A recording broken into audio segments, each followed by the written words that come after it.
What's up, guys? Buckle up because you're about to enjoy an excellent Snaps game preview where we tell you everything you need to know about this weekend's game and probably some stuff that you didn't. Enjoy. For the main event, it's the Big Ten. It's Ohio State, Penn State, two of the more legitimate contending teams in the entire country, and it's going down in Happy Valley, and it's off a Ohio State entering off of a disappointing Nebraska. I would say disappointing. I mean, you beat Nebraska right at home, but you did not look particularly good in doing so. Whereas Penn State, a pretty tough battle with Wisconsin that you come back and win, but you do with a backup quarterback. And I mean, as much as it sucks, so much of this conversation has to do with Drew Aller's health and whether or not he'll be able to go. And I hope he is, because this is a fascinating game, Aaron, where it features the two quarterbacks that everybody can't quite give themselves over to.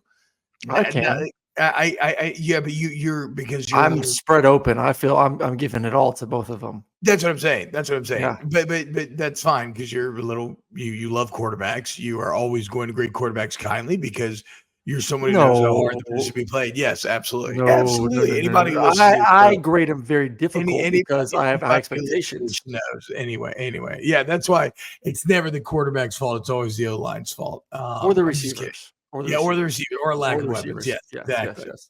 But the point is, regardless of what you think, the country as a whole, the college football hive mind as a whole, has not given themselves over to Will Howard or Drew Aller. And the expectations these guys have to surpass are, arguably unfair, but they are massive.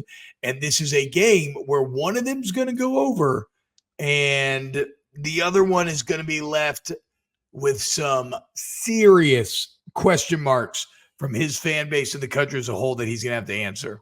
I would say more for Ohio State than Will Howard, because they already have a loss under their belt. They can't afford to lose another football game. Where if Drew goes out there and they lose the game, but he plays well, it's still only one loss for Penn State. You're still not everything's about the playoff, though. Not everything's about the playoff. You've lost to Ohio State. You haven't. James Franklin hasn't been to Ohio State since 2016.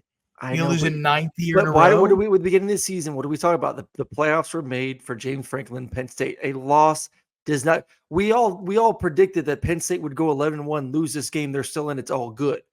Drew, the way he's playing, gives them an opportunity to win this game. But let me ask you this, because I've heard this from multiple people throughout the day, that Bo, and I'm not even going to try to pronounce his last name right now, Perblua, something along those lines. His dual threat ability in the fact that he threw the ball pretty well in one game last week against Wisconsin actually gives him the better chance to win this football game. I call BS on it because I do believe Drew has played extremely well, and he showed me a lot in that win versus USC, the way he was able to come back from a couple mistakes. I don't believe that, but I'm going to throw it to you, the non-quarterback guy over here. Do you think the fact that Bo can run it against this defense gives them a better opportunity to win this football game, and better that gives them as a football team going forward a better chance to win? Pribula is maybe I would say it.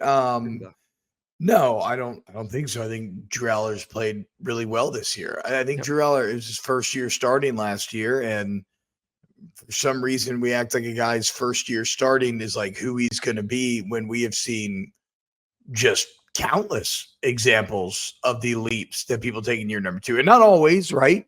Yeah. Certainly, it's kind of what I was banking on with the Jalen Milroe, and he's kind of fallen short of that. But I don't think Aller has. I think Aller's improved a lot, and that's where this game gets interesting for him. And there's a reason why Aller's been the unquestioned starter the entire time, right? It's not because Pribula is secretly the better quarterback. That's what's going to be interesting now, is that we can actually compare directly to what Drew Aller did last year in this game and use it as a point of growth. Last year, they lose 20-12.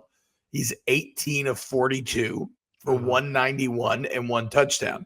Now, I'm going to go out on a limb here and say, without looking at the box score, 42 runs means Penn State did not get him much support on the ground. And obviously, for any successful Penn State resume, taking advantage of that combination of backs has to be you get Catron and Singleton. Like that has to be at the 4, and that will work in concert with Aller. Like you have written here, Aller can help lighten the box for those guys. They can help set up play action opportunities. So I'm very interested to use a direct statistical growth. Where we can take that viewpoint with Aller here, and it'll be at home, which should help. Yep. This reminds me a little bit of like what we talked about today, but this come out tomorrow. So yesterday. All that makes sense. Yesterday, with LSU being so one-dimensional, and obviously A&M really dominating on the ground. Which team in this case do you trust to run the ball more in this game? Both teams have elite running backs. Probably the two best tandems of running backs in the country are going to be in this game right now. Penn State has grown those guys up since their freshman year. Ohio State went out there and got a transfer to add to Henderson as well. Like these are two of the premier running back groups in all of college football. But one team can't run the ball though with the offensive line. The other one seems to be a little bit better up front in that sense. So like, do you trust Penn State to be more than just one-dimensional compared to what Ohio State has been? Yeah, I mean, statistically, they're both really good and basically even running the ball and defending the run. I'm at the risk of maybe not knowing Penn State's O-line injury situation. I think the fact that Ohio State's down their starting and backup left tackle could maybe, and the fact that it's going to be at home, I would give maybe the slightest of edges to Penn State there. Yeah. The good thing for Ohio State, at least, I have more confidence in them if both teams do struggle to run the football in this game. So they're going against right now. Both these defenses are the top 3 in the Big Ten in rush defense. They're both the top 2, one in number 1 and number 2 in total defense in the conference. Like these are elite defenses. Yeah. If running the ball is going to be a struggle in this game, at least Ohio State can rely on the pass game. So you trust Will Howard, though. You trust Will Howard to get into elite defense. You trust Will Howard's pass game more than Penn State's weapons? Did you not see what Will Howard did on the road in Eugene with those weapons? They had a good game. I mean, if you don't walk away from that game in Eugene against Oregon and Oregon's defense in a hostile environment, and you can't say, I don't trust Will Howard and those weapons, then I don't know what you're watching. Will Howard has proven everything this year. That's true. The difference is 28, 35, the offensive line, 22 tuds. Yes. The difference is the offensive line was better 2 weeks ago when fully healthy compared to they are now. So like that's the difference. I don't question Will Howard. I don't question the receivers. Can they give them enough time and Will Howard enough time in the pocket to be able to get the ball out to those guys is going to be the question mark. Like plain and simple. Yeah. Do you have some 7-man pros? Do you even go empty and just get the ball out of his hands quicker? But if you can protect him up, they have the best tandem of receivers in college football right now with the freshman and Ibuka. So last year, even better than Tez and Evan Stewart. I would take Jeremiah Smith and Emeka Ibuka over those two. Yes. Okay. Last year, Kyle McCord went 22 of 35, 286, a touchdown in this game. You think Will Howard has it? Yeah, at home. I'm saying, do you think he has a better game than that? And you can add in his rushing yards if you want to. Yep. Because McCord didn't. I think he didn't have any rushing yards last year. I think it's a low scoring game. I struggle. It was 20-12 last year. So I struggle to see how either quarterback has like an electric game. I think it's the same kind of game this year. I just think these are two elite defenses. I do believe for how good Drew has been throwing the football this year, that they are still limited on the outside. Like it's Tyler Warren, and that's really it. I think the receivers are good. I don't think they're elite. I think Ohio State's good enough to slow down average receivers. Ohio State struggled because Oregon's offense is really damn good. Oregon has a good offensive line. Oregon has a good running back. Oregon has, as you just talked about, really good receivers on the outside. Penn State's not a complete team. They can run it. Their quarterback's playing at a high level, but the receivers are still lacking on the outside. I think Ohio State can slow that offense down. On the reverse side, Penn State at home with that defense and their speed going against an offensive line that is average. I'm not going to say really bad, but average is going to be a problem for that offense.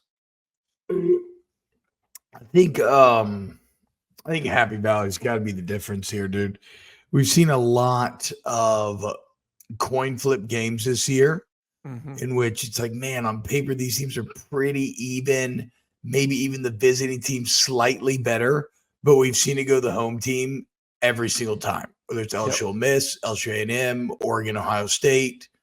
I'm trying to think, has there been a massive road upset? Georgia, Texas, Alabama, Georgia, Tennessee, Alabama, that same thing. I would say, but Georgia getting it done in Austin would be the exception thus far in the season. But even Alabama, Georgia, right?